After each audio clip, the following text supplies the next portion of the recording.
Millions of us marched for Palestine, and millions more have voted against and protested against the far right in Europe and the USA. But you know the crazy thing? 90% of us who are fighting against this hate are funding the very same thing with our wallets. I manage over $130 million for 2,300 plus of the wealthiest Muslims in the world. And because of that work, I see daily where Muslim money is flowing across the global financial system. And what I've discovered is frankly shocking and deeply concerning. And today I'm going to share with you where your money is sat 96% of the time and who benefits from it. And hint, it's not you. As a Muslim who's from the West, I've navigated both the conventional and Islamic financial systems. I've helped thousands of Muslims invest from local markets all the way to global stock markets. But here's what keeps me up at night. Most of us don't realize that much of our money is fueling the very system that completely diverges from our values. Specifically, I'll break down where your money is sat and who is using it when it's in your bank account, when you're making property investments, and when you're investing in the stock market. And the chances are most of you watching will have one or all three of these investments under your belt. But more importantly, I'll show you that there is another way, how we can control our money flows towards creating stronger local economies and solving the real problems that you and I have, from the housing crisis right here in the UK all the way to making sure developing Muslim countries actually get the funding that they need to prosper and grow. Think about it, folks. We protest on a weekend. We vote for change. We speak up against injustice on social media. But what if I told you that your bank account is doing more than all of those actions to shape the world in the opposite direction?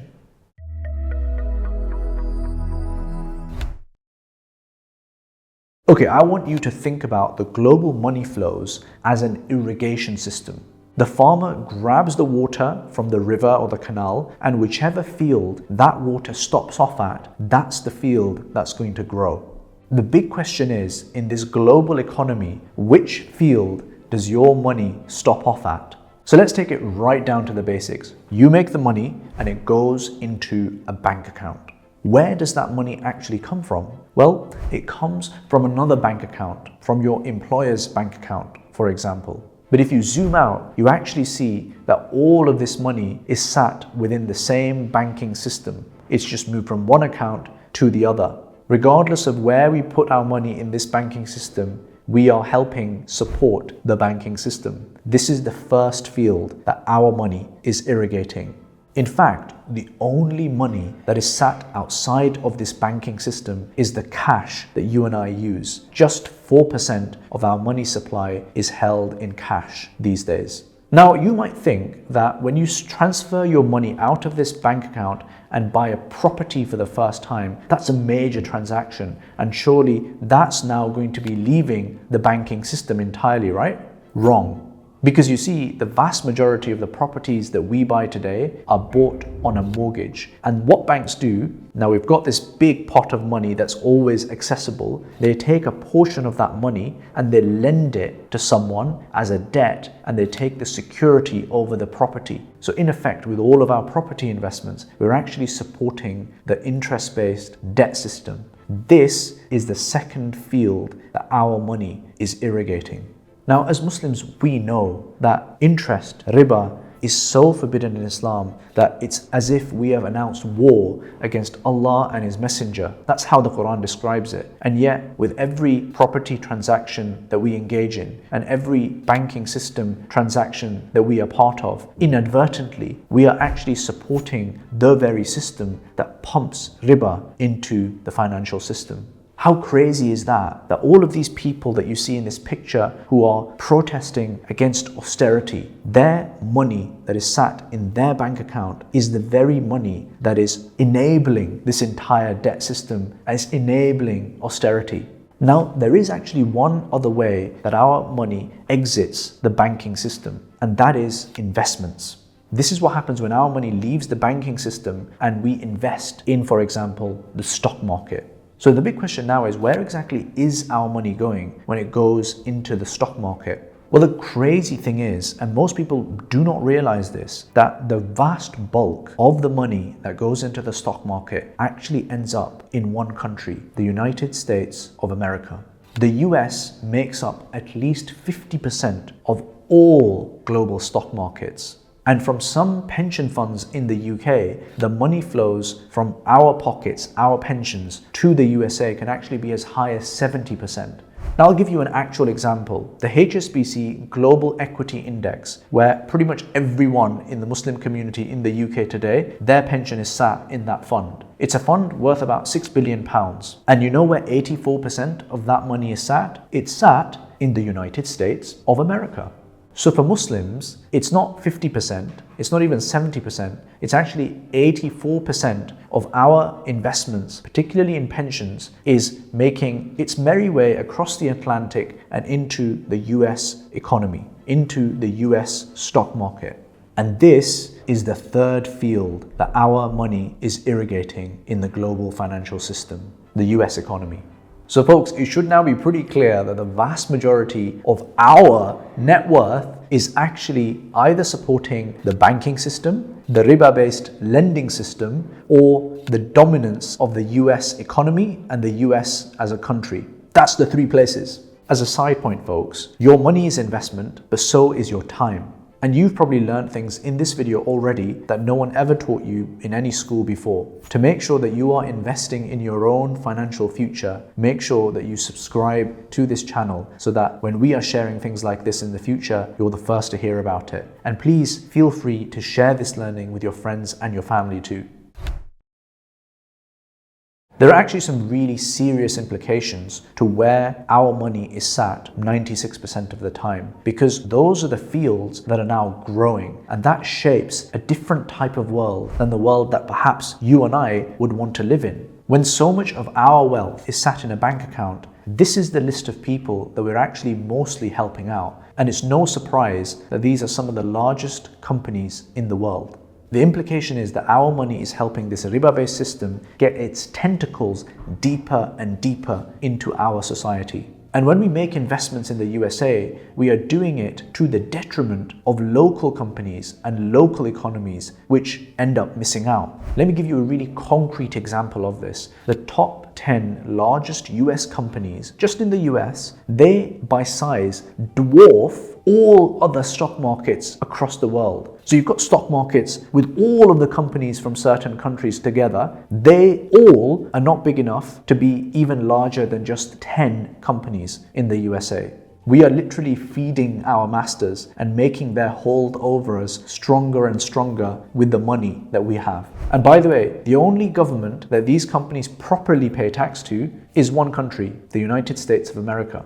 And of course, the USA does many odd and questionable things, such as wanting to turn Palestine into the Riviera of the Middle East, apparently, or its support for Israel, which is completely dependent on the USA for around 5% of its annual GDP. And the USA itself spends 0.3% of its annual government spend on this tiny country many thousands of miles away. So folks, our money is actively funding the concentration of power into fewer and fewer hands and the hegemony of basically one country, the United States of America. In effect, our money is inadvertently heading into the hands of people like Donald Trump, Elon Musk, and Benjamin Netanyahu. This isn't hyperbole, it's just the maths. And look folks, let me be really clear. I'm not saying it's haram to invest in the US stock market or that it's all completely evil either. I myself have investments in the US stock market, and that's a sensible thing for many, if not most people to do. But if we come back to the field analogy, why is it that all of our money we are parking into these three fields? Why not the field that is next door? Why not our local economy? Why are we not growing these fields that actually will benefit us the most? And we can do that, and we must do that. But to do that does need a radical rethink of how we structure our investments and our financial system. Because the thing is, the only fields that actually end up growing here are the ones that have the pipes leading to them. If you've got no pipes leading to you, you ain't growing. And therein lies the solution. We need to start building those pipes so that our money can go into local communities, helping Muslim countries, so that Muslims and non-Muslims can benefit and the spread of prosperity can be more equal across the entire world. Hang on, Ibrahim, I don't know what you're talking about anymore. You're talking about pipes and fields and irrigation and local economies. What's that got to do with me? Well, what that means for you practically is, do you use an Islamic bank? How much money do you leave lying around in a bank in the first place versus how much money do you pull out and use for investments in the right area? That's something that you and I can definitely do. And when we do that, folks, we are actually going to be able to solve the real problems of our countries. All of Europe is struggling with an aging population, rising healthcare costs, the lack of housing finance, the lack of affordable homes. These are all things that require money, and yet the majority of our money is being pumped elsewhere. And so what ends up happening is that rather than supporting entrepreneurs here, Farid from Bradford, Kabir from London, instead we end up funding Elon Musk, Mark Zuckerberg, Jeff Bezos. They're the people who ultimately end up succeeding. There are many ways that these kind of investments can take place, and one approach that we took with Cur8 Capital is we set up our US dollar income fund, where the fund is actually denominated in US dollars, but the whole thesis behind the fund was, how do we actually help our community get access to the kind of financing that will help the long-term growth of our community? So we've made investment in businesses in the Middle East, we've made investments in Uzbekistan, and we've made investments in the UK and a small chunk of investments in the USA as well. We've aimed to spread the benefit across the world with the money flows with this fund. Now, when we transfer the impact of this fund into this field diagram, you see that your money isn't just going to the banking system or riba-based finance or the US economy. It's also going to the Middle East, to Muslim consumers, to Muslim businesses. It's helping to Muslim businesses to trade finance. This, I feel, is the kind of world that we actually want to be creating with our money.